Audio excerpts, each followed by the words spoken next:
The title that I was even given was, Why Can't They Behave? Why can't they behave? Because it's kind of probably how you feel sometimes when you think of kids. What I want to do today is I want to give you a snapshot of some key words, hopefully some good, easy takeaways when it comes to tonight. Because we don't have 3 hours. I wish we had 3 hours. I would be glad to spend the next 8 hours with you because I love equipping and teaching and talking about this kind of stuff. But think about a kitchen. Think about this picture here of how clean and put together this is. I have no idea whose kitchen that is, but I stole it off of the internet. But think of this as our minds. If you think about what we wish we had sitting in front of us in terms of our kids and even small groups, adult groups, we don't have this. These perfect kind of put together people. It's more like this.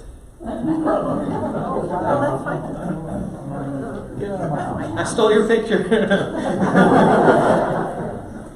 And it's scary to think about what that means. What is it that our kids are battling? What are even we battling? And so even the words I'm going to use today actually apply to us. These are not like, I'm not taking these and kind of looking at children or teens specifically. It's us. It's the things that we're battling with just to kind of do day to day and the places we get stuck, that you and I get stuck. And what I want to kind of make a connection to is our kids and our young people aren't that different, but it is a different world. It's such a different world, and you know that. So how do we overcome that barrier? So there's 3 words or 3 kind of pictures I want you to think about in terms of where our kids are at.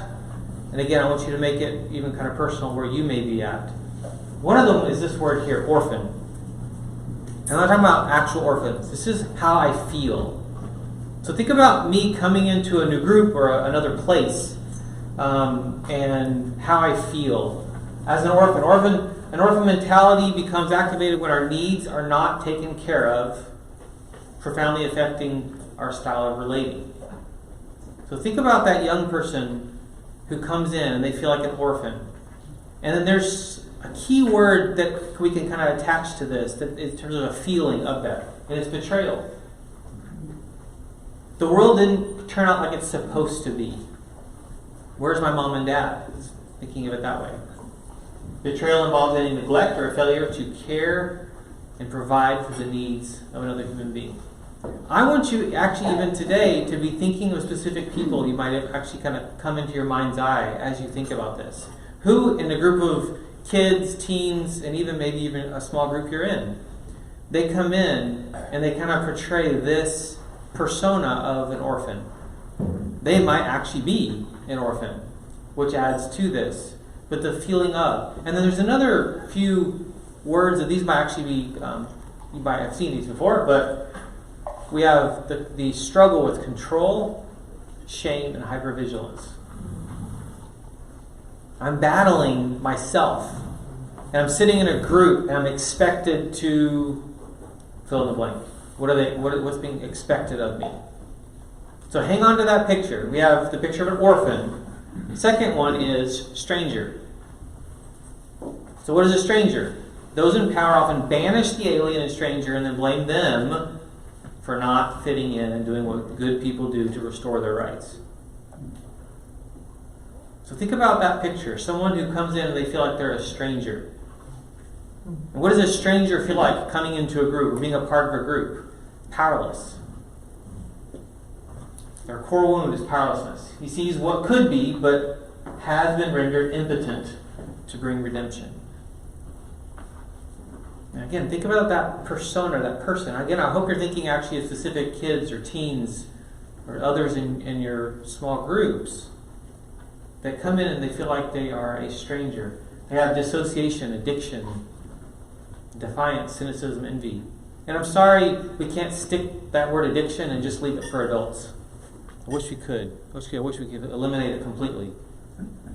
Addiction is something that all of our kids are struggling with.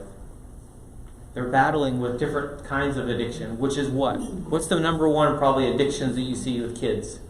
Pornography? Phone? Gaming. That's probably it, right? I mean, there's more, but pornography, phone, gaming. What I call a phone, these things right here, these devices right here, I call these porn portals. It's exactly what it is. What is it? Porn portal. Oh. If I open my phone up and I click on Safari, and what do? I type in porn right there. What's going to show up? That's how close to the kid is to whatever is out there in the world. What shows up next is images or video. And if I click on images or video, my life's never the same. What's scary to me is they're not clicking on images. They're going to video. And consuming stuff that's actually destroying how they view the world, relationships. And then we expect them to come into a group and sit down and do what? Study? No. Focus? Goodness gracious, they can't. They feel powerless. And again, we see dissociation, addiction, defiance, cynicism, envy. These are words that hopefully, again, if you picture that young person sitting there, you could put a name and a face to this. And then there's the third picture. So we have, the first one's what? Orphan. Stranger. The third one is a widow. What is seldom acknowledged by others is that a rift has occurred in the universe that will never be repaired. It's an interesting picture to think about. What happens for a widow, and the picture of a widow is this, I like this word, but I never thought of the definition of it this way, ambivalence. It's not that I don't care, it's that I'm torn between two. Torn between what should have been and could have been, and loss, and what is my current reality. But along with being a widow is this: grief that imprisons, loneliness, isolation, vulnerability, poverty, refusal to mourn, idolatry. This is what's happening actually for a lot of us. Not just our kids, not just our teens, but so many of us as adults. And I would say more so than ever, even post-2020.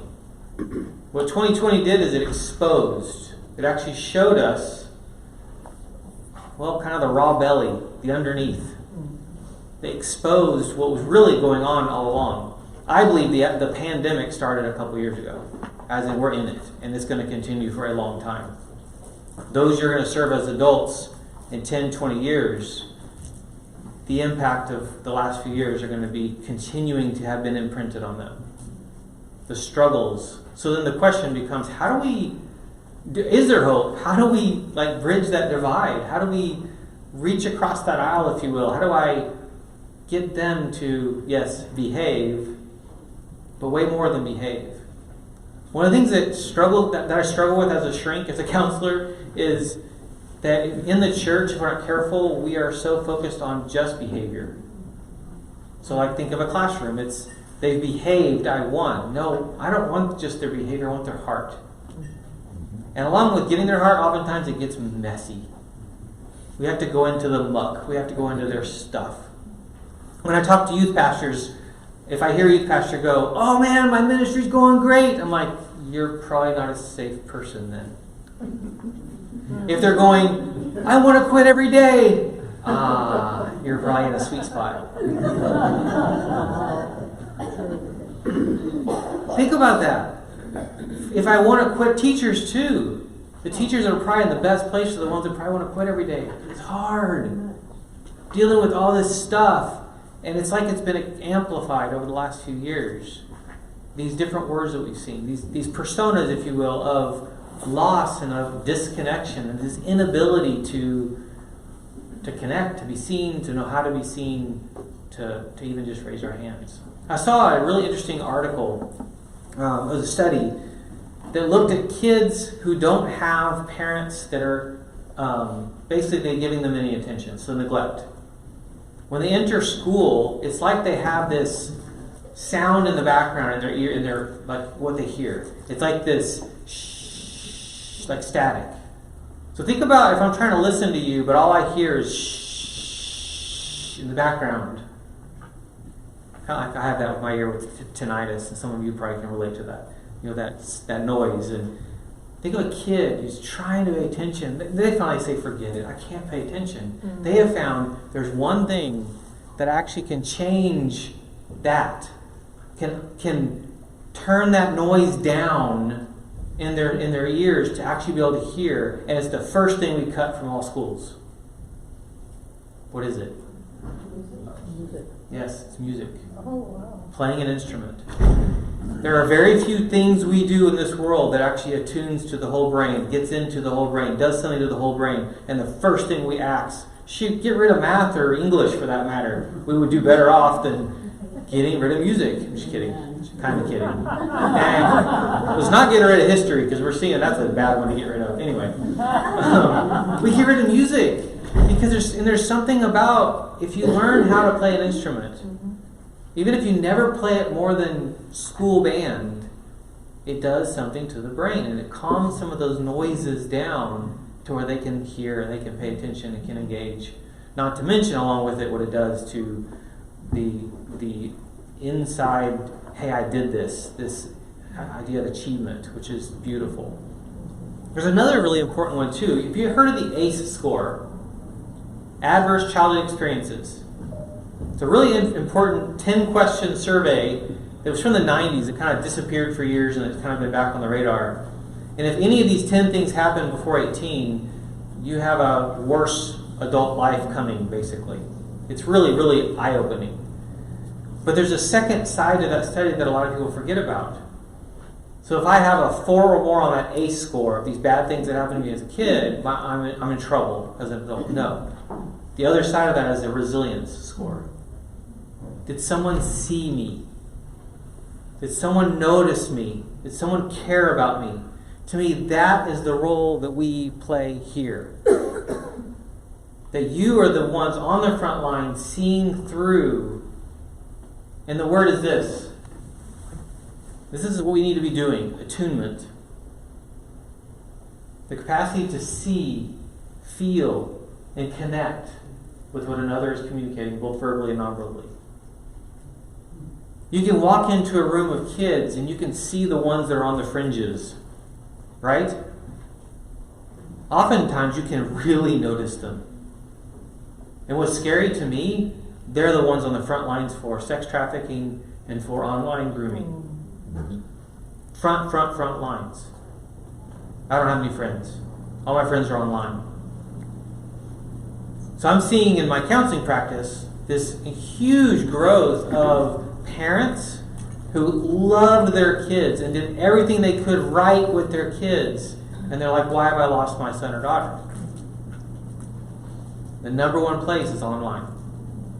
Right there in their own house, right there in their own living room. Yeah, they had the rule, no computers in their bedroom and all this. Right there, right in front of them. They're online in a different world being educated, taught by people they'll never meet. That is the number one place I'm seeing this on Discord and other online places. It's scary, actually. It's a different world. I've been to school, I have a few degrees, and I need about 10 more degrees to know how to handle parental controls for Xbox. If you've ever tried it, you know what I'm talking about. I have sat for hours just laptop, phone, trying to figure it. So maddening. Why do they do that? Because they know they're going to get more money. When a kid accidentally spends $400 to buy avatar clothing for their persona online and that kind of stuff. They know what they're doing. It's kind of crazy. But think about this word attunement. You want this too. Some of the reasons why we serve is because there's something that it does to us. We are seen, and sometimes we don't feel seen. We actually get to invest in others. I deal with depression personally. That's one of the things that I've dealt with forever. How do you fight depression? Get out of bed. I don't want to get out of bed. You get out of bed. When you serve, you do something about for another. It's amazing how I'm a different person. But another thing that's been critical is a wife who actually can see when that's coming and she knows what to do as well. Well, how do you do that? It takes years and years of practice and learning how to notice, see, and know what to do when it comes to that. So attunement's the number one thing that I want us to kind of think about.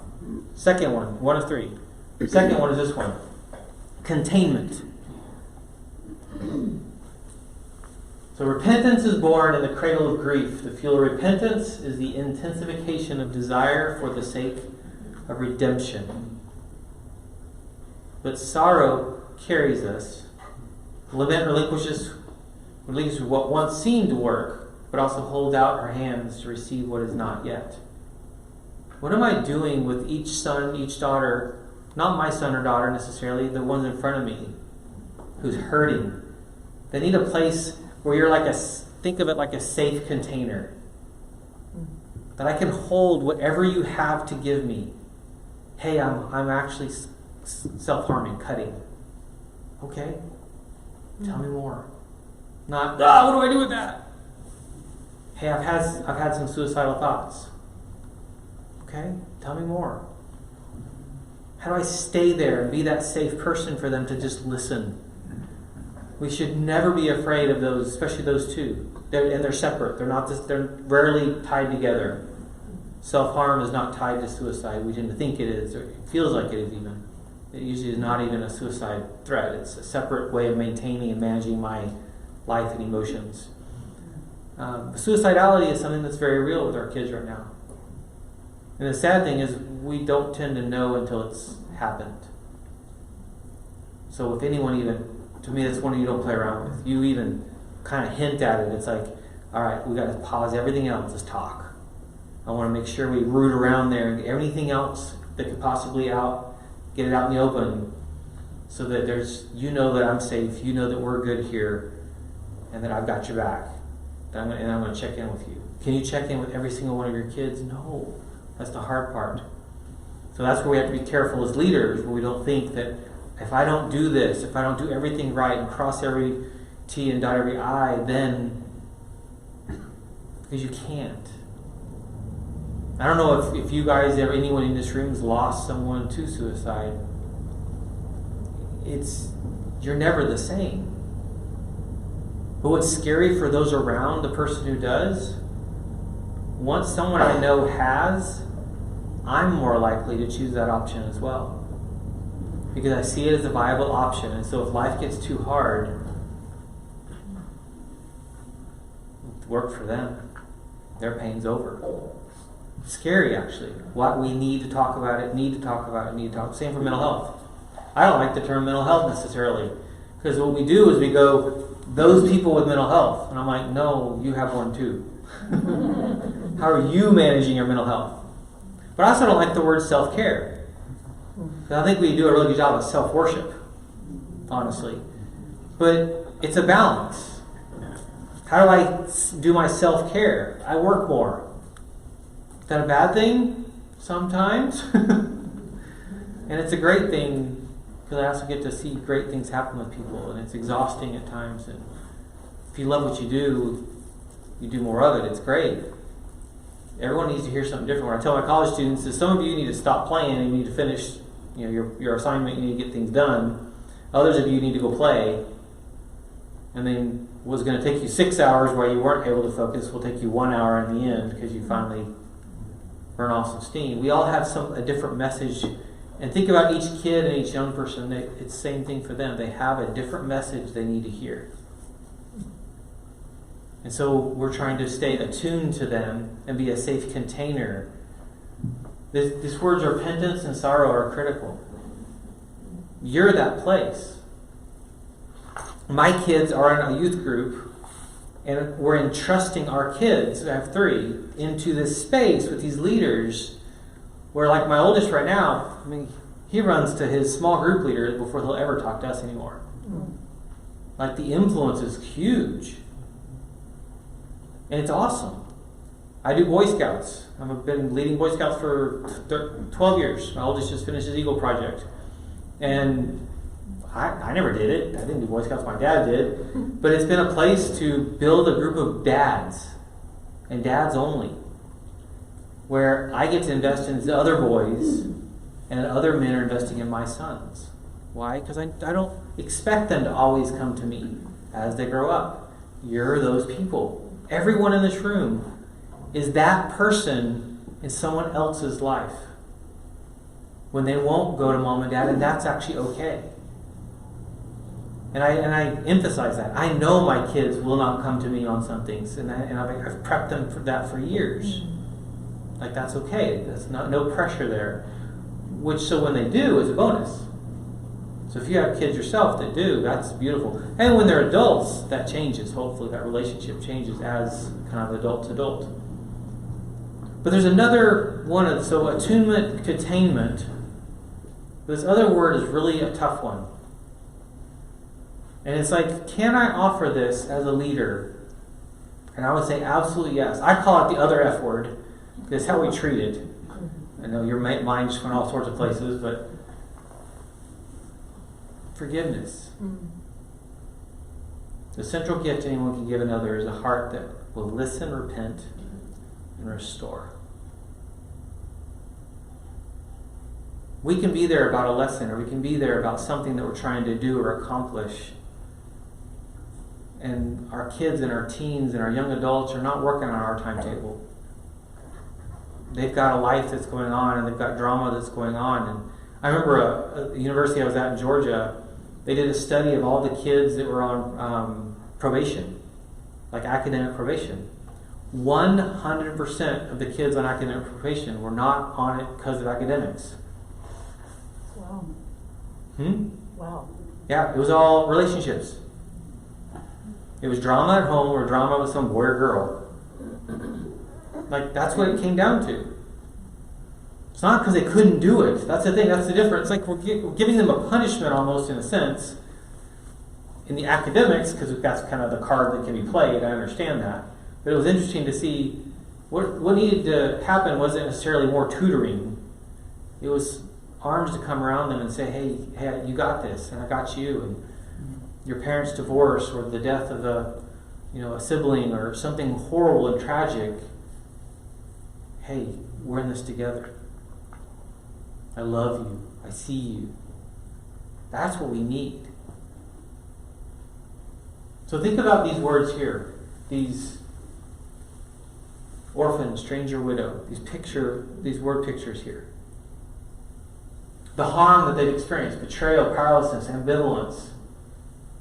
And then what we're supposed to give them. Every single one of these boys and girls that walk into our circle of influence actually are broken. But so are you. If you didn't know it. So am I. Ask my wife. Actually, ask my kids. They'll tell you anything. This is from a book that I read a couple years ago. It was written during COVID. It was just a beautiful book, Redeeming Heartache by Dan Allender. That it really struck me to think about these pictures of what we're all doing and struggling with, if you will.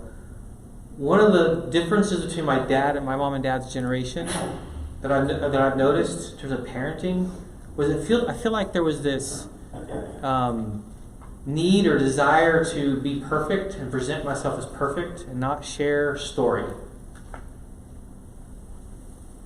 They need to know you. They need to know that you make mistakes. They need to know that you actually are real.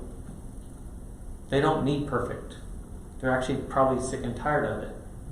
And sometimes, not always, but sometimes the connection is your story. Now, not you going into an hour-long lecture about something, that's what comes across to them, but a little snippet of your story. Hey, I've been there. Yeah, I attempted suicide a few times when I was in my early 20s. That's me, yeah. Been there. It's horrifying. I'm glad I failed at some things. Might mood a little, but talk to them. Be real. Man, I remember when my parents went through this. I can remember, like me personally, a very shaping part of my story was my mom and dad were in Costa Rica, language school, heading to the mission field, and my mom has breast cancer, comes down with breast cancer. Goes into surgery there in Costa Rica. And I'm 8 years old. And all I heard was, Mom could die. But I also watched my dad love my mom in such a beautiful way. But then fast forward 10 years, I'm 18 years old, and I watched them go through it again. That was so powerful to watch my dad love my mom. What is it that we need? I want to give you another 3 words to just think about that you need. Our kids need it too, and our teens need it too, and But it's interesting, this next word that I saw this and I just laughed. And it's from Cal Newport, so some secular research guy, digital minimalism. He's like, hey, I found this amazing thing that we all need to learn to do. And in this digital age, we don't do it. And he's like, we've got to figure out this whole solitude thing. And I'm like, you mean the spiritual discipline? Yeah, it's been around a while. You might want to go read some other books. Solitude, what is that? Because we don't put our phones down. At all. We have earbuds in our ear all the time. Or we can't have any quiet ever. The TV's on all the time. If we're not careful, actually, us as adults aren't being the best examples sometimes. But here's some of the benefits that he came up with. 3 crucial benefits. In solitude, you come up with new ideas, an understanding of the self, and closeness to others. If you listen to 3 podcasts in a row, you remember less and less and less.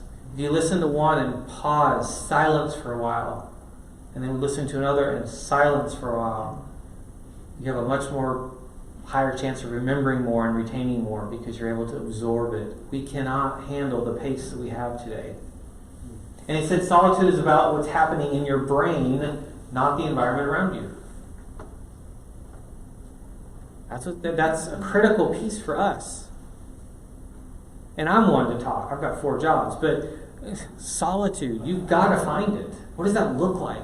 Slow down.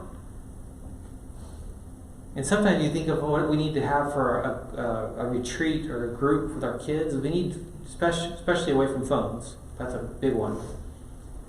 But we need to maybe not have it so scheduled. Now, why do we tend to schedule things? Keeps them out of trouble. We learn that on scout trips. When we go camping and there's a schedule, we have a lot less drama. When there's no schedule, someone gets squirrely, at least. And usually it's one of mine, but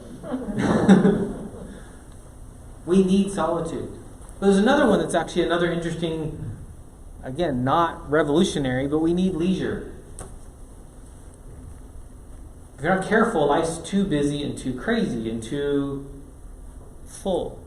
But it's a different kind of leisure that we tend to think about. Actually, it might be the same one that most of you are thinking about, or same kind, but it's not one that a lot of our kids are thinking about. Because it tends to be something that's not related to a screen. Now, can there be leisure playing a video game? Yeah, if it was a short game in a little while. What tends to happen? That short while turns into short many hours. What are the rules around that? That's important. But here's some ideas. Fix or build something every week. Changing your car oil, installing a new light fixture, learn a new technique on an instrument, build custom furniture, start a garden. It's doing something. And ironically, these are all things that are getting lost. Art forms, if you will, they're getting lost. Where fewer and fewer know how to sew.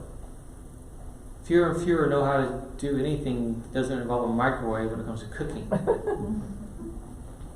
We don't know how to slow down. And that's one of the areas to me that's actually, when I think of what's important, we used to have this season or this time of every day and more than once in a day of prepping meals together. We've lost that. It's go, go, go, go, go. There's something not okay with that. Our 13-year-old daughter was just telling us today. She's like, Thanksgiving, can we cook together all day? Her brothers are like, no. Yeah, absolutely, yes. Nothing else that day. Just cook together. Embrace slow media. What is it that comes to mind in thinking for yourself that you would actually change or do that actually gets you health? Because we're thinking of leisure for health. The opposite is what I see. It's the word hobby that becomes an obsession, that becomes an idol. Whatever that might be. That's not what I'm talking about. We even use this word balance. We're going to be balanced. Yeah, right. None of you are balanced. None of us are balanced. It's the wrong word. And I've learned that the hard way. Like, when I'm here now, I'm not with my family. Like right now, my sons have just gotten home probably 30 minutes ago from Seattle, the apologetics conference that they just went to. I cannot wait to hear what they learned, and I'll probably get a sentence or two, maybe more tomorrow, maybe more the next day. But I can't wait to hear. I'm not there. So my wife got to hear it, and then they're going to be like grunting when I ask. But when I'm with my family, what happens is I'm not with my clients or my students. There's always a trade-off. Always a trade-off. But if I'm not careful, anything can become an idol. It can get out of place. But another scary one for you and I is this one. This place that we go to. This is our leisure. This is our solitude.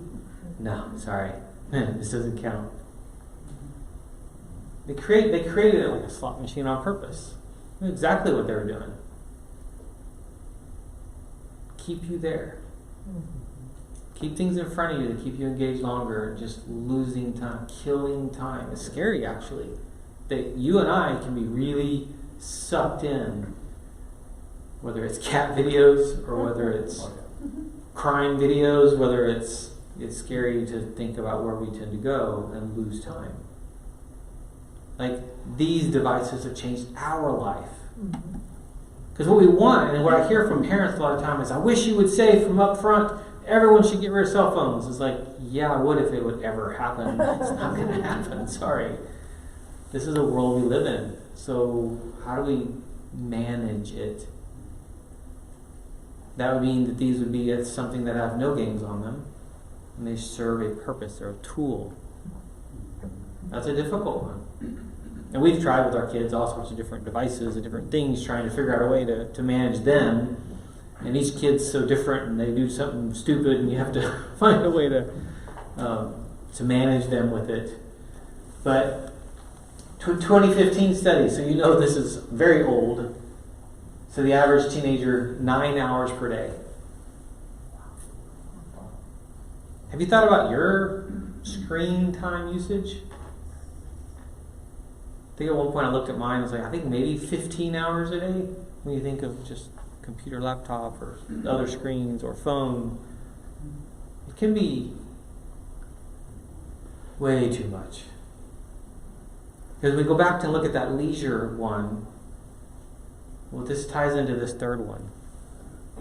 We need conversation. Now, there's a difference here on conversation. We can get connection online. That's low bandwidth.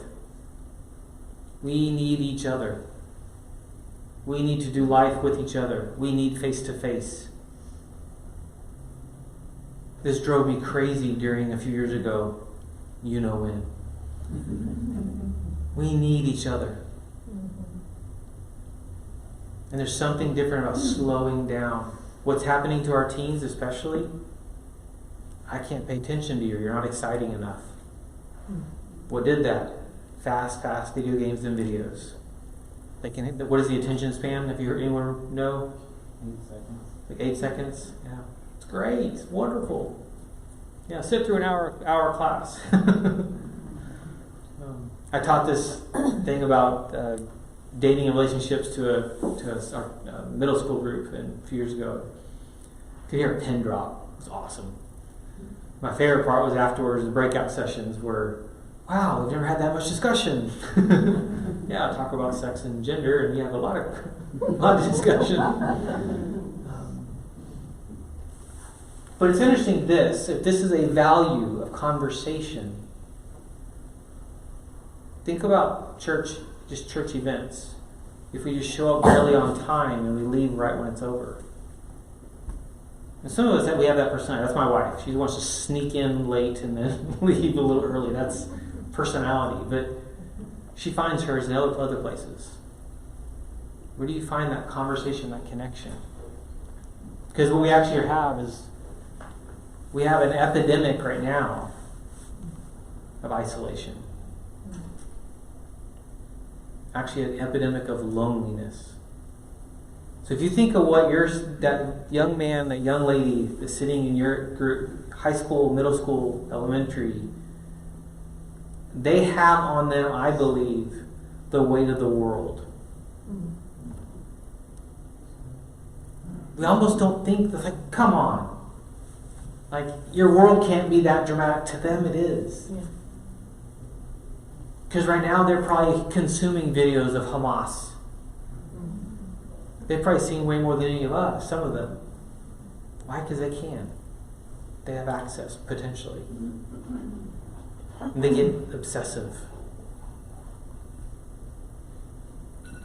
So then we have these words here: attunement, containment, and forgiveness, solitude, leisure, conversation. This is what we need to be doing. The space that we provide for them needs to be one that actually allows them to grow. Now, here's the other side of that in terms of how they grow.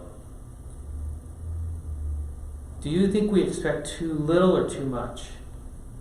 Both.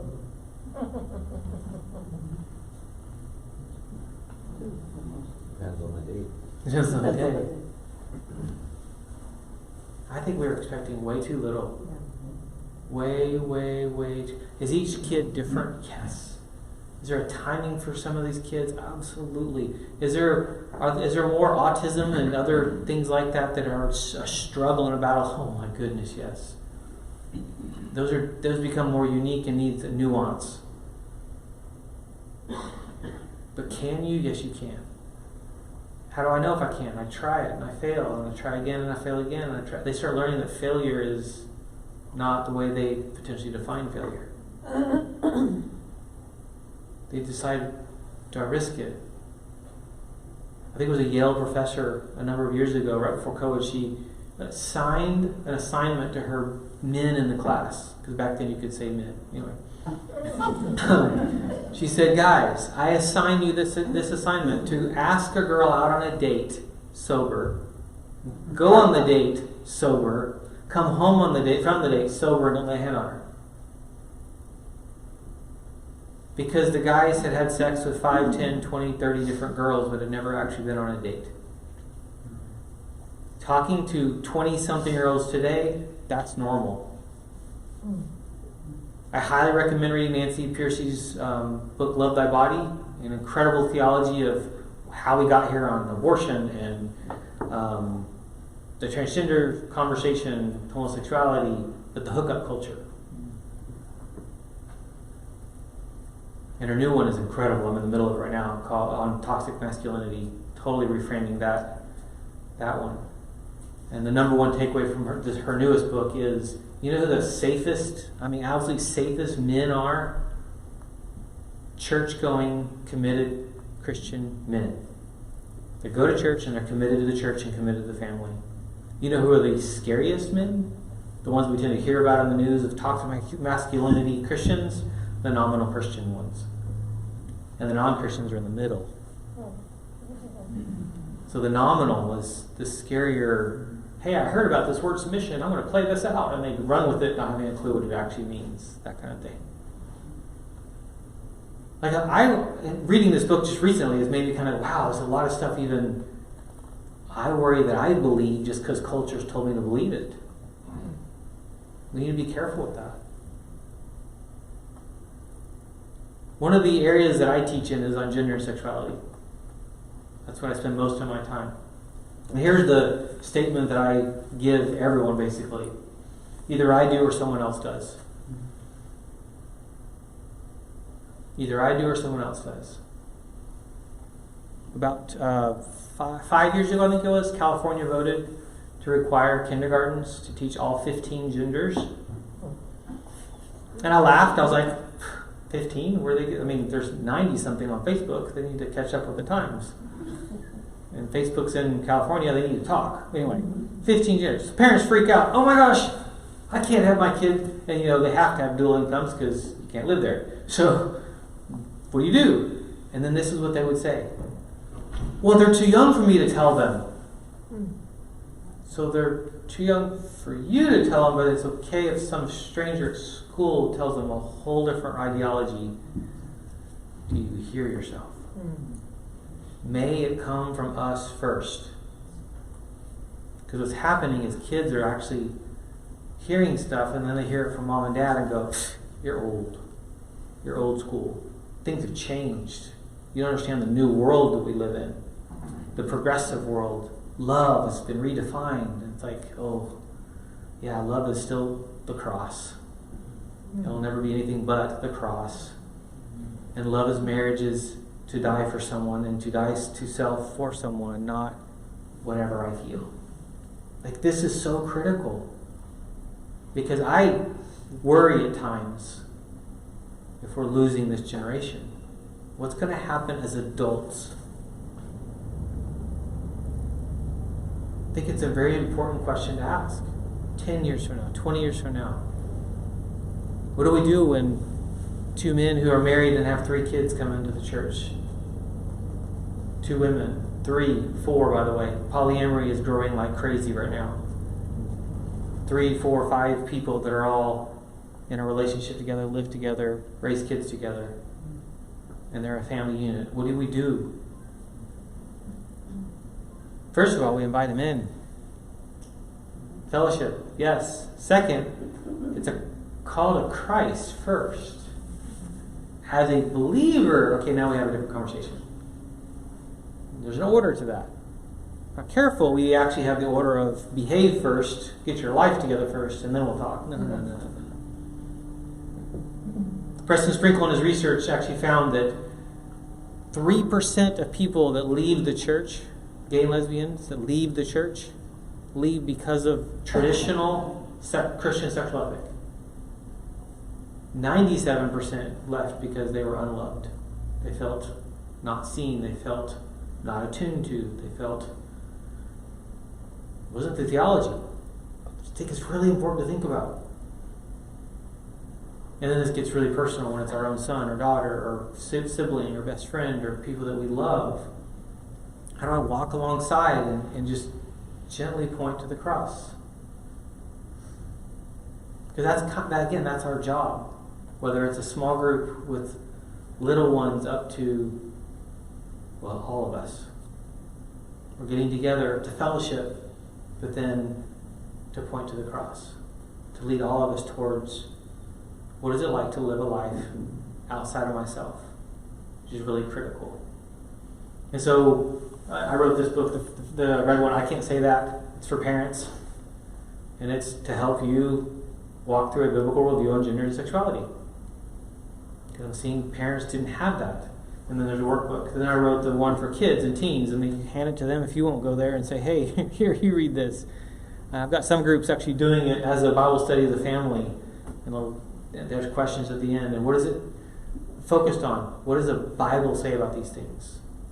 What does the Bible say about polyamory, about porn, about masturbation, about sex and marriage, the beauty of that, sex outside of marriage, all these really difficult topics. We've got to teach them ahead of time. Mentioned earlier this online peers. How much time do you get with these kids or teens a week? A couple hours maybe? Yeah. How many hours do the others get them? It's a lot.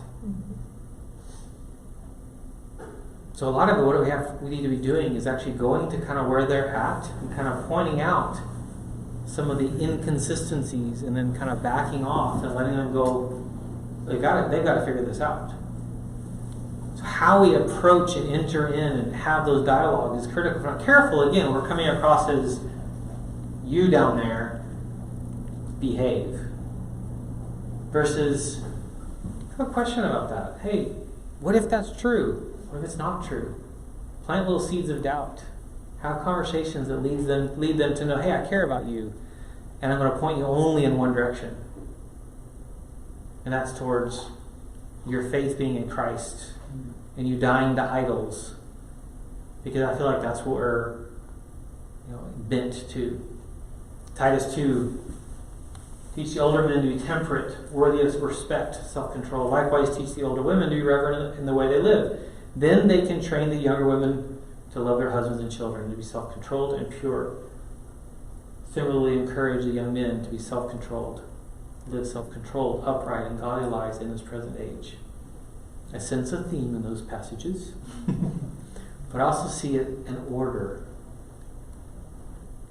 That every one of us here has a heart for others, for the next generation.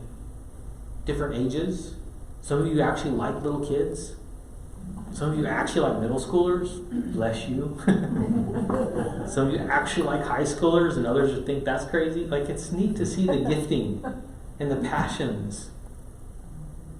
And that we're actually all equipped differently to handle different conversations. Wouldn't it be amazing to know amongst you, hey, so-and-so has actually dealt with fill in the blank. So-and-so has had an abortion. And I know exactly where to send this young lady someone's had a miscarriage. I know exactly the person to send them to talk to. Someone's been through a divorce, on and on and on and on. That's the body. That's the body of Christ. And if we're not careful, it's just a place we go, check, leave. Go, check, leave.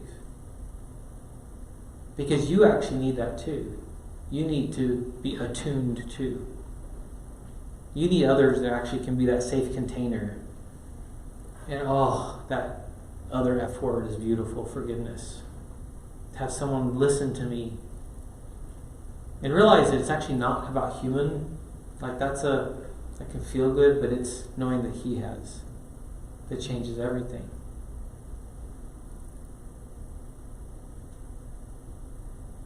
Now, technology. This is one of those things that I want you to just kind of think about as we kind of wrap up. How is it impacting our kids specifically and our teens? And what can you know about it to, again, plant seeds for them to actually think through even what they do? The best case scenario, by the way, is for them to decide no to social media. If they won't, then we need to impose that. To me, that's a no-brainer no until they're like 30. But there's no need for that. I'm sorry. It's getting sicker and sicker. But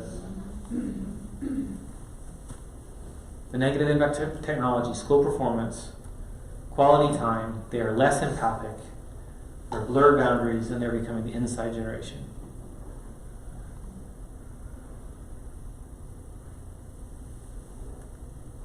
How do we change these?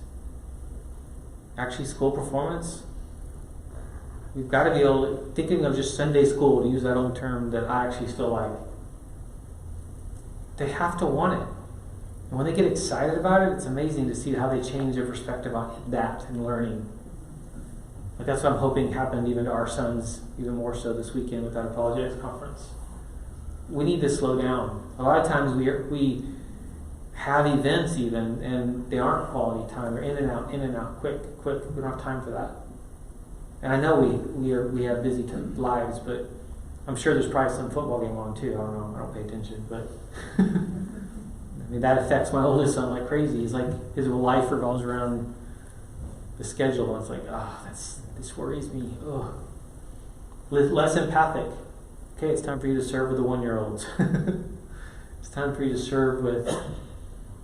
And one of my favorite pictures of all that, of how this plays out in a different way, is the multi-generational church groups, events. Like, my kids have never been around grandparents, their grandparents. We've never lived near them. So we've relied heavily on the fact that others are going to fulfill that role in their life.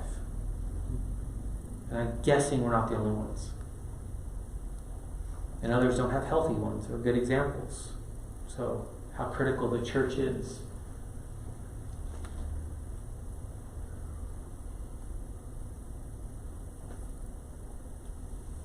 What does the future hold for our kids and teens? We have the loneliness epidemic. We're actually becoming more and more skillless. That's back to what we do with our leisure time. My daughter is so proud of herself. She's learning to change the oil and all the stuff in our vehicles. Before we did a road trip, she helped. She can't even break the bolt loose at all, but she's so proud of herself that she helped. And she's like, "Mom, I need to check the oil in your car." And she doesn't realize the car's on a hill and doesn't. That's okay. She's learning.